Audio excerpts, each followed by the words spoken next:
بسم الله الرحمن الرحيم. السلام عليكم ورحمة الله وبركاته. البقسماط، ايه الغلط في الصورة ديت؟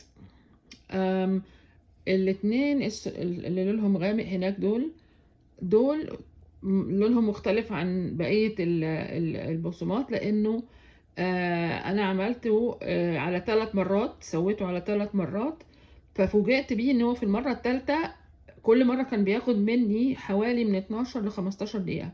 يبدو ان الفرن كان سخن يعني وحاجة زي كده، فالنمرة 3 ده خد اقل، يعني لحقته على اخر لحظة. طيب المشكلة ايه بقى في الموضوع ده؟ المشكلة ان مثلا دي البقسماط ده اهو مش مستوي، يعني شكله مفعتش كده، مفعكش. فليه بقى؟ لانه العجينة كان حسب يعني المقادير كانت المية كتير. طيب علاجها ان احنا نحط دقيق.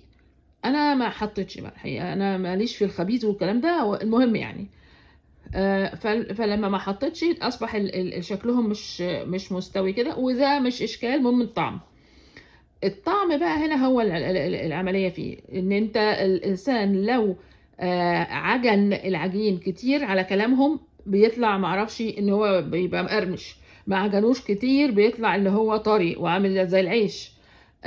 فدوت يعني بالنسبة لي ده يعتبر زي ما تقول ايه مقلب، لانه انا مشيت ورا المقادير، ولكن الخطوات الصغننة قوي والتفاصيل الصغيرة اللي هم ما بيقولوهاش لحد يعني فرقت معايا. هو مقاديره سهلة وما فيهاش فن، هي بس عملية التسوية اللي هي بتختلف من شخص للتاني. في ناس بيقولوا 30 دقيقة، لكن أنا بعد 12 دقيقة بالصدفة البحتة ببص لقيته استوى، وكمان عملت زي ما هم قالوا. بقى يعني حكاية البقسماط بقى.